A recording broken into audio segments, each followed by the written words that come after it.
Kevin, without any further ado, it's just 29 past. Ladies and gentlemen, thank you very much for joining us for this live. It is my pleasure and my honor to welcome Kevin Stevens today. So let me give you a little bit about his background. Kevin Stevens worked for a number of years at Xerox. Can't remember how many years you worked at Xerox, Kevin. I think it was about 15 years. 15 years. So 15 years at Xerox. And his last position at Xerox was Vice President of Marketing. And he was in charge of a team that was covering Office Digital Business 3.2 billion worldwide.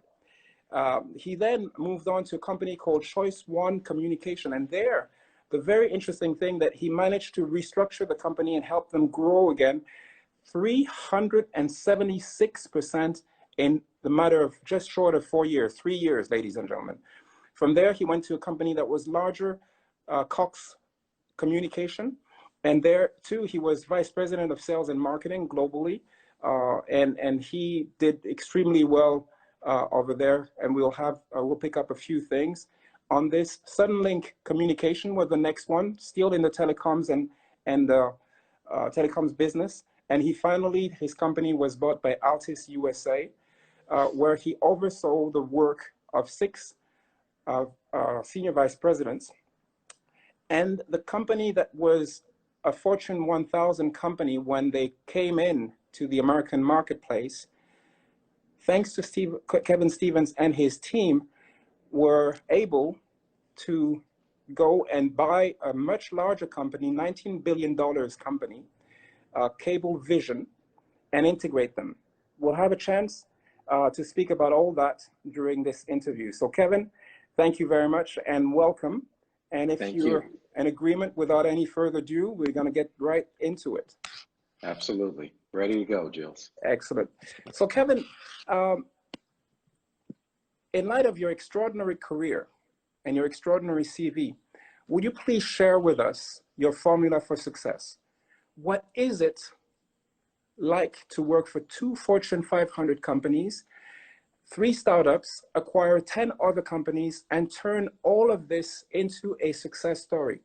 What's the magic and what drives you to succeed? Well, magic's an interesting word, and I would like to thank you for having me today, Jules. It's been a pleasure being your friend for many years. We met at Xerox 10 to 15 years ago, and it's been a pleasure maintaining our friendship. But you know, this notion of magic, I like to convert that, and I like to say I've been blessed, enormously blessed by God, and really been fortunate to work with some really significantly talented people throughout my career, starting back at Xerox. And you know, one of the things that I was fortunate enough to do when I started at Xerox, where I kind of got my foundation, I worked in sales there as you did, and you know, I went through a lot of training, and you know, they really emphasized training back in those days. And I had one particular sales training person who was also somewhat of a mentor, and he used to beat it in our heads. He said, sit aside all the sales skill stuff. What success is all about is hard work, desire, and attitude. And if you really work hard, if you're willing to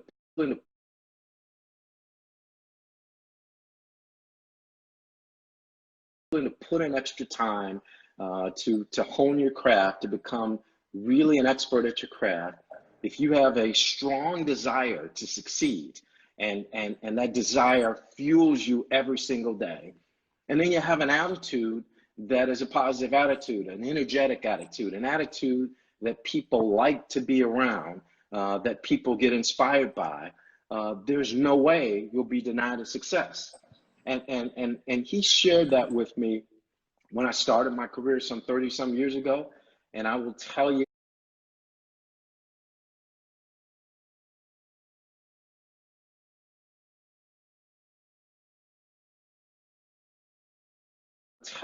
it's absolutely true. Those 3 components really fuel, I think, success for anyone. And certainly, you know, with some of the blessings that I've had from God along the way, that's been, you know, a big part of it. I would also say that, you know, as I meandered across, you know, a variety of different kinds of companies and participated in acquisitions, I've also found that there's this, you know, notion of opportunity, and all of us have opportunities in our life. I found, Jules, that if you grasp opportunity by chasing it, as opposed to waiting on it, you're more likely to get a hold of it. Those who wait for opportunity to fall in their lap rarely ever get it. And so I've been blessed to be able to chase after it a little bit and have some success. Thank you. Thank you so much. That leads me to a couple of thoughts. You must have had challenging times in sales roles at Xerox, in marketing roles at Xerox and other companies, and leadership roles, please give us some perspective, some anecdotes. What are some of the learnings you derived from those specific situations, and how did you turn things around when they were tough?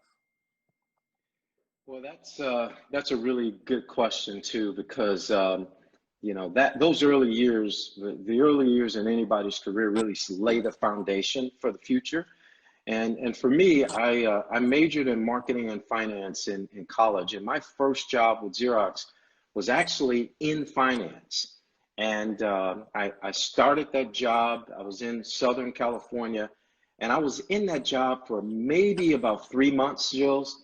And I clearly realized that it was a mismatch. It was, you know, finance was great. I had, you know, I had an affinity for finance, but I saw that at that company, the stars of the company came from sales. And so I quickly started working to see how I could transition, excuse me, from finance to sales. And I'll tell you a story I don't think I've ever shared with you. When you know, I thought, all right, I'm inside the company. It shouldn't be a challenge for me to transition to sales. You know, I was about 6 months in. I actually went and interviewed at a sales office. You know, I had on my best suit. I had on my red tie, white shirt. I thought I was ready. You know, I was an internal employee. I was full of energy, and they told me, no, we don't think you can make it in sales. And I was crushed at that. It was, you know, it was like, I think this new career is all for me. I'd done a lot of homework, and I was crushed. And that was really one of my first career opportunities of facing rejection and figuring out, what do I do when I get rejected? Now, I quickly kind of brushed myself off a little bit and cleaned up my ego. I did go interview with another sales office in the area, and they said yes. And so one of the things I will tell you about my early career is that sales experience of facing rejection. In lots of cases, you face much more rejection than you do acceptance. And being resilient personally as you face rejection, that permeates and plays out no matter what level you are in your career. It doesn't matter what occupation you have. I think all of us have to, at some point, actually sell. We're either selling ourselves. If you're an accountant, you have to sell your analysis. It doesn't matter what function. And so, to the extent that you learn and know how to respond to rejection, and know that it's important to persist, I think that's a critical part of success. And in fact, you know, I have this little tagline that I picked up from somebody, I'm not sure where, but and I absolutely believe in, and that is, persistence wears out resistance. Persistence wears out resistance. And I learned that early in my sales career. Persistence wears out resistance. That's very powerful. And together with something that you reminded us just before we got onto the Insta Live, you know, at Xerox, you and I learned that, you know, when you present, you're standing. And you Yes. know, thank you for the reminder. And I'm standing today because, you know, when we were doing the dry run, we were doing this. So there are a few things that seem like little things, but they really help you go forward. And persistence wears out resistance. Very good. My next question is, you're an African American. And as an African American, what was it like to make your way through the top of corporate America? And did you have a support system to help you through your journey? What did you do to mentor and support others like you, African Americans, Asians, or you know, various diversity, to make it through the ranks? Yes, this notion of mentorship is really something that's important to me, and I will tell you that as an African American male, you know, the last 15, 20 years of my life, I've been an SVP or above, and it's a lonely world. It's a lonely Sorry, world. Kevin, for interrupting you. You just said that for the last 20 odd years of your life, you've been an SVP or thereabouts, which means you've been Yes, on board levels for the last 20 years of your life. yes, that's correct. And it's lonely because you typically are the only one. But what I will tell you is that mentors that I had early in my career, and we were fortunate to have several within Xerox, really prepared me for this. And you know, in particular, you know, when I was early in my career, there were some vice president level African American males within the company that you know, not only performed well, but you know, were terrific in terms of their concern and care about bringing the next one behind them. And a couple of those guys were willing to take me under their wings and mentor me. And you know, one of the things I will say here is mentorship is critical for all of us. And you know, I believe in both, you know, professional mentorship particularly within your company, and I believe in personal mentorship outside of your company with friends and folks that you respect. I think mentorship, to be successful, is all about relationships based on some level of commonality. Doesn't mean your personalities have to be exact match, but it's all about having some commonality. And so I was fortunate to find some terrific role models early in my career that are African American male, that we had a thread of commonality, and they gave me input and advice that really helped me catapult my career. I'm going to tell you an example here in a second.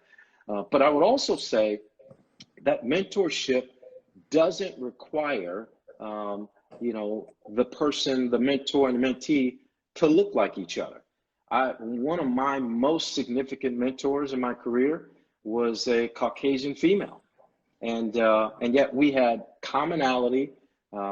She took an interest in helping me and had a big impact on my career. The other thing that you know, I would say about mentorship is, you know, the best mentors find ways to stretch you once they get to know you.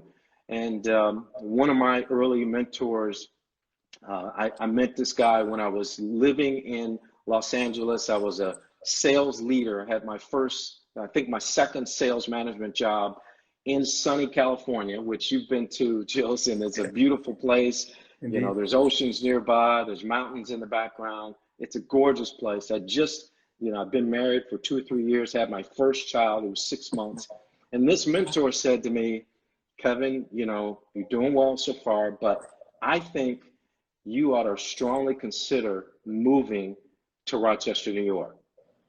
And I'd never been to Rochester, but I did a little investigation, and Rochester doesn't have any oceans nearby, and certainly no mountains in the backdrop, and it's cold as hell in Rochester. But he suggested I consider that to accelerate my career. And it was a tough pill to swallow because, you know, my wife's from Southern California, but we ended up, after giving it lots of thought and consideration, moving to Rochester. And I will tell you, Jules, that one move is the biggest reason that I was able to ascend to the SVP, EVP, and president level because it gave me broader scope of responsibility. Within 3 years of that move, I was a vice president at Xerox. I never could have gotten to that level as quickly, but it was all as a result of a mentor pushing me outside of my comfort zone. That probably wouldn't have happened without that mentor. Some really great insight here. Too often, really talented people stay stuck in a position because they just like it. It's in a comfort zone. They're having high performance. What you're saying is don't hesitate to get outside of your comfort zone, to travel, to take jobs and opportunities way away from your base or from your family base to be able to really get to the higher levels. That Exactly. cross-functional experience has really prepared you for those jobs. Thank you for that. So in Rochester, yeah, at some stage you left Xerox in 2000, around 2000, when a number of us left, but that's for another discussion. You worked in Rochester, New York, also for Choice One. How did you Yes. and your colleagues manage to get 376% growth in a time frame of 3 years? And what specially did you have to do as a manager and as a leader to motivate your teams? Well, that was my first experience with a startup, and I got to tell you, it was culture shock to me, coming from a Fortune 500 company like Xerox, and you worked at Xerox as well, so you know that Xerox was a mature company.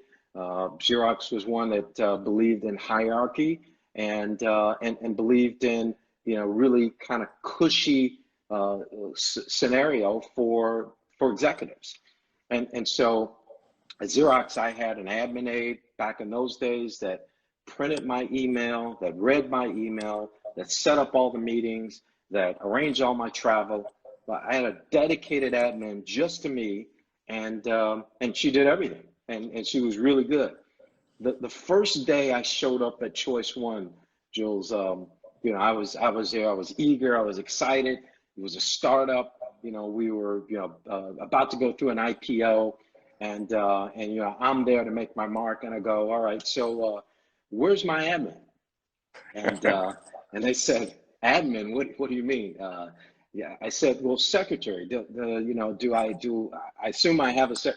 They said, well, no, we don't have any admins in the company, and so that was my first wake up call. So I went from having an admin doing everything to literally I had to, because we had kind of limited expenses, I had to take my own garbage can down the hall and dump it every day. So startup, it's a complete headset change, and not all of us have the stomach for it, because it, on one hand, it's exhilarating because of the excitement and the opportunity. On the other hand, it requires you to do things that you've probably never done before, and for us, it was all about chasing the growth opportunity, because we could effectively double in size in a short period of time. So there's a rapid pace of change. On any given week, your priorities need to shift. It's all about what's most important at this given time and day. And so you've got to be cognizant of the long term, but really in the present to reprioritize. And then, I will tell you that, the one thing that's most critical at a startup, that has been critical throughout my career, is having the right people. Because you have much less staff than you do anywhere, and you really count on every one of those staff members to carry more than their own weight. And if you have someone who can't carry their own weight, who's not up for the challenge of a relentless, every single day, come in and work 10 to 12 hours, work on weekends, and then come back the next week and do the same thing over again, there's just no way you can be successful. So it's about hard work. It was about reprioritizing what's most important on a daily, weekly basis, and it's about having great people. And so we were able to have some success as a result of that. Yeah, thank you for that. So a couple of questions, I'll take them on the fly because they're related to the questions I asked you. One person says, so there must be clearly also a factor of chance that plays into your success when you're speaking about mentorship. And the other person is saying, so we need to be flexible, open, and challenging to reach the change that we're looking at. Is that correct? Maybe you can Yes. cover that. Yes, absolutely. And one of the things I didn't get to is I take mentorship seriously. The last 15, 20 years, and even now, I mentor folks on multiple levels. I mentor some folks who are still in my previous company. I mentor folks who I worked with, 10 years ago. And then I mentor folks. I mentor a couple entrepreneurs that I work with, or excuse me, that I know, and so forth. So there's a wide variety.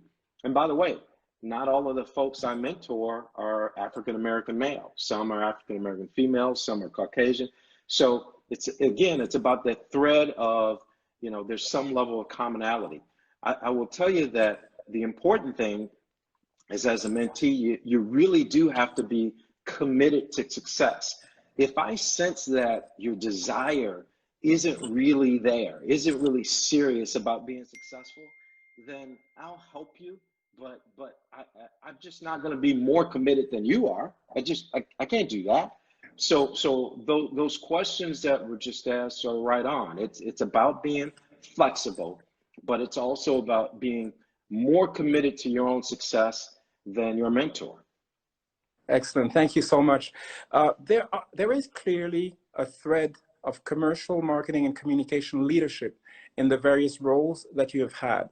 How important has public speaking been for you in these functions and throughout your career? Another question here is, did you have to speak to audiences often, and how did you prepare? Finally, please share also with us some anecdotes about this as you went along your career. Yes, as I ascended in my career, and candidly, this is something that I didn't realize as much early in my career. Early in my career, all of us wanted to be a senior leader, and yet didn't realize some of the elements that are required to be successful there.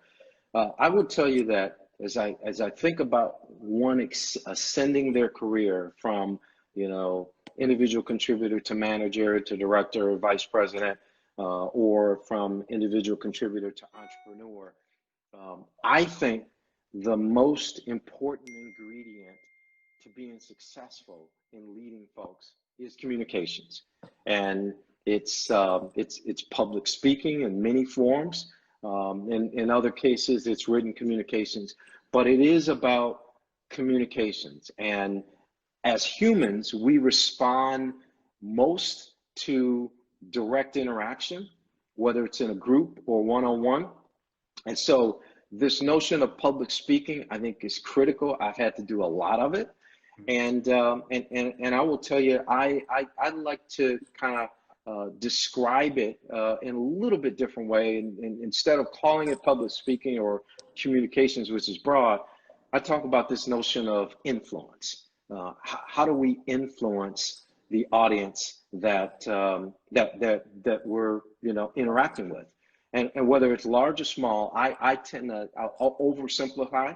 I think there's really three things that any speech, any public forum interaction is trying to accomplish. One of these three things. I think it's either about building confidence in your message or your direction.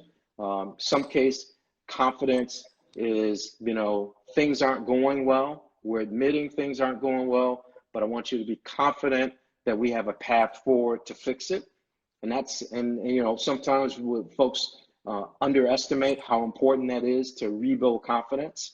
The second element of influence is about gaining alignment, which is critically important as you lead any organization, doesn't matter what size, is if you don't have the folks working with you and for you aligned to a common purpose, then you're going to be diluted. You're going to have folks going in different directions, and the power of a team is always more significant than individual efforts. There's a synergy element when you have a team all rowing in the same direction. 2 + 2 = more than 4. And then the third element of influence is to excite or inspire. And again, I think this one's one that sometimes is underestimated. Folks need to feel appreciated, and the leader has a role of making folks feel appreciated, excited about what they're a part of, and to inspire. All of us want to be inspired. Even I, as a leader, want to be inspired. And interestingly enough, sometimes I get my greatest inspiration from individuals who are part of my organization, from one initiative that they took on their own, or seeing someone grow their career and develop their skill set. So those three things that are a part of, I think, any communication, whether it's public speaking or small groups, building confidence, gaining alignment, or exciting and aligning, or exciting or inspiring the collective team and individuals, I think have been critical for my success. Thank you, Kevin. Very inspiring words. I can see as you speak the various comments from people very engaged. Thank you, Valerie, for your comment driven and focused forward, as you say, by choice. So the sixth question, and my last question for you today, and if there are other questions, we might take them, but we might run over for a few minutes. You invested, and listen to this, ladies and gentlemen, you invested $1 million of your own money into Altis, a company that had acquired previously your company, Suddenlink Communications, a significant personal commitment. You were executive vice president, managing 6 senior vice presidents in the company, and driving forward, as I mentioned earlier, a $19 billion acquisition of Cablevision. Those in America here would know Cablevision. It was a brand name, a major endeavor. Why did you make this investment? How do you go about your business of acquiring a company larger than yours? Because I think Altis was $2 billion, if I stand corrected by you. And what are the vital few things you focus on that make your team successful? Well, that was one of those scenarios, Jules, that I think all of us have in our life and our career, which I would refer to as a moment of truth. And moments of truth are kind of inflection points where, a key decision that you make, or in some cases you don't make, can either position you to accelerate or plateau. And that was a key moment of truth, because I had to make a decision. It wasn't a mandate. It was optional. We'd just been acquired, as you described. I've been blessed enough to have a liquidity event as a part of that acquisition, and a couple other events. And the chairman of the company that acquired us said, "Hey, we've got some plans. There's nothing guaranteed, but there's about 7 senior executives that he said, if you want to put money into this venture, your own personal money, you can participate in multiple ways, and not only as a part of the company and getting your salary and bonus, but you can participate and earn some upside as a result of your direct investment." Most of my colleagues decided to either do nothing or do a nominal amount, and I made a big bet, and that's why I said it was a moment of truth, because it forced me to ask 2 questions that I think we should all ask ourselves at some point in our career. That is, how committed are you really to success?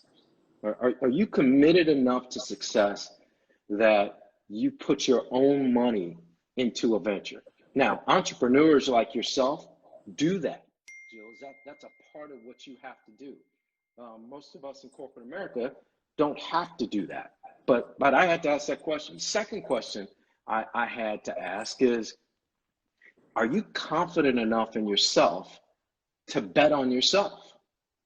because I was overseeing about 30% of the business. It was, nearly just short of 2 billion in revenue. The company was about a $9 billion company. And, question I had to ask myself is, do I think I'm impactful enough, effective enough to make this story successful for the business I run and the contributions I make to the greater company? So it was a big time moment of truth. And I came out of that and I said, I'm going to bet big on myself and I'm going to bet big on my commitment. And fortunately, that worked out well. It worked out very well. But it again couldn't have happened without, I think some spiritual blessings. And certainly I was blessed enough to have some great folks that I was working with. And I would say there were probably, a couple of major areas that I focused on because, we were an organization that was actually smaller than the company we acquired, Cablevision. In my case, I had a team of probably 400 people, and the business we acquired had about 1,100, so combined about 1,500. So I had to assimilate a significant number of folks. And so, one of the most important things that I focused on early on was people and deciding what leaders that were part of the new and the current organization who were going to lead this venture going forward. The second piece was business strategy. We had to define a new strategy for the collective business, and that was critically important. And the third piece, which I would tell you is probably the most important piece in any acquisition, and candidly, it's the most important piece anytime you change a company, is culture.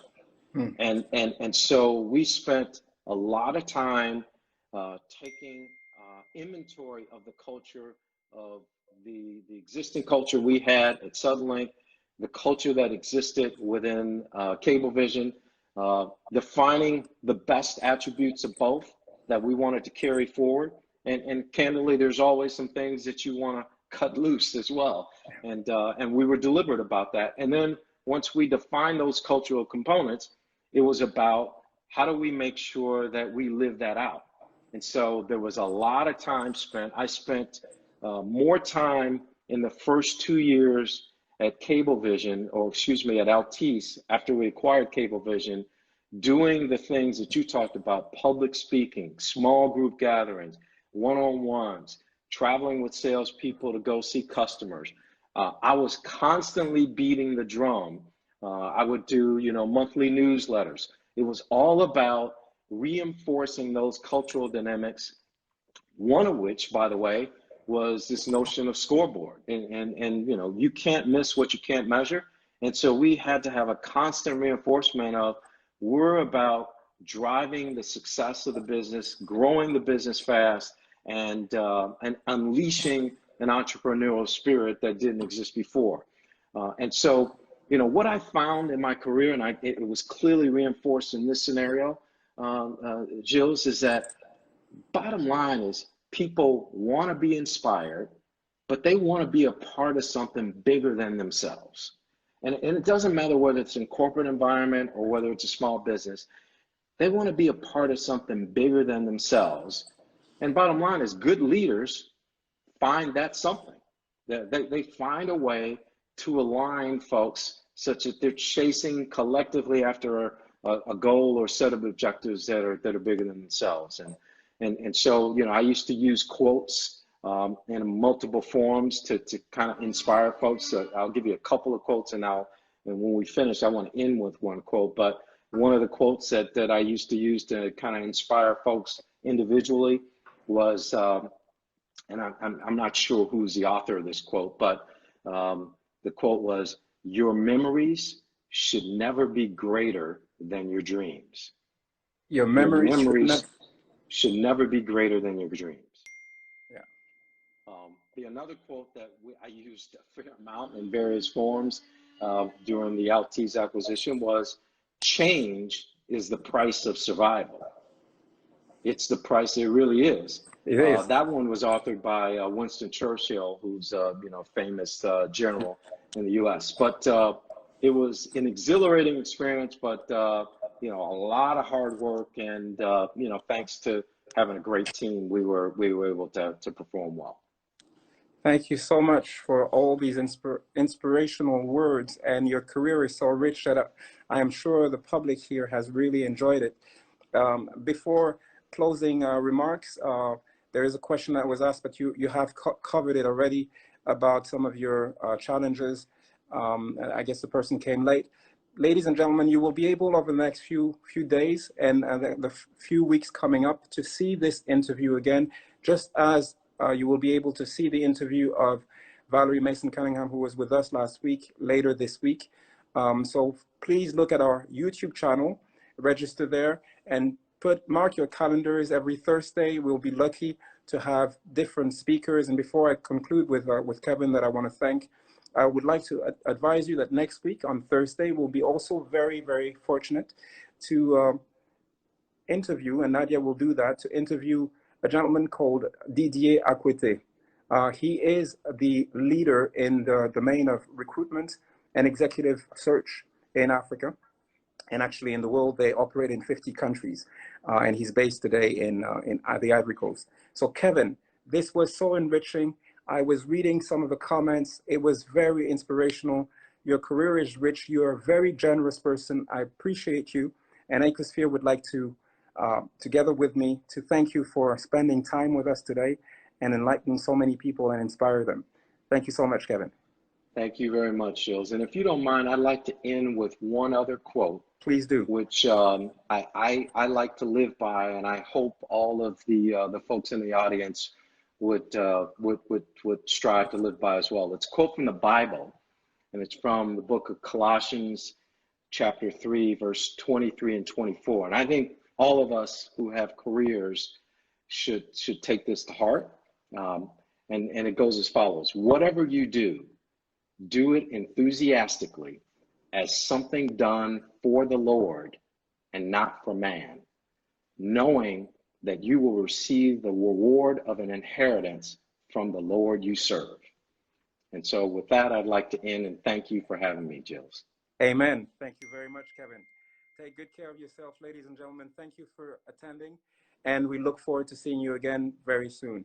Kevin, goodbye for now. Thank you, my friend. Thank